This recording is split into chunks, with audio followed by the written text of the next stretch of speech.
Hey everyone, this is my final video project for Kelly Smith's Logic 102, 230 to whenever the hell he wants us to let us go. And notice the poster in the back. Um, so, a wise man once said, 4 out of every 3 statistics are made up. And right there you could tell that one was made up. Because A, I said a wise man, I never said who, and 2, because it was 4 out of 3, and that's not like an actual, that's not a whole number. So today I'm going to talk to you about the errors that are in polls, and by doing so, I'm going to discuss the margin of errors. I'm going to give a example of a poll that I did, and then I'm also going to just kind of give you an example of an everyday poll and explain why it would be wrong. Okay, so margin of error is a set percentage based on the amount of people polled of a give or take out of the total percent. Now, by this I mean, like, if you ever see a poll, you will see like the plus or minus 3%, and then that plus or minus 3% is the margin of error. So you can give or take 3% of the percentage that is concluded from the poll. So one of my examples would be I did a poll out of 40 students at Clemson. And in this poll, I asked the average amount of time a week that a student spends on social media websites. These include Facebook, Twitter, Instagram, Tumblr, etc. And then I asked them what is their current cumulative GPA. And then I compared the two.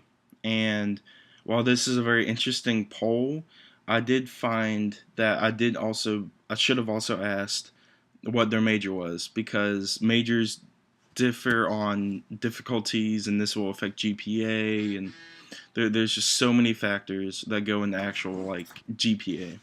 And now, while I did find a very interesting fact that there is no correlation between the amount of time spent on social media websites and the overall GPA of students. Like I said before, I didn't account in the majors, and that right there would create a big fault in my findings. And now this fault basically just kind of ruined my own poll. And this is kind of one small faults like that is what really throws off like major polls from polling companies. And what a polling company basically is that they are paid to go out and poll people and gather data.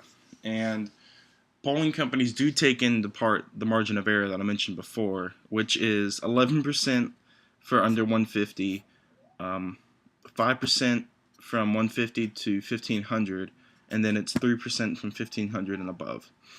And now, what the polling company or interns in the basement usually forget to add in is that while they do take a big portion, they're still only taking like 1,500 people out of 300 million. And now they're just basically generalizing at certain areas, or they could go from all over the country, but they're still just generalizing the views. And while this is a good way to get like a general view of everything, it is still technically wrong. And it's wrong because a poll in itself is always faulty. And like I said, the statistics, 4 out of every 3 statistics are always made up.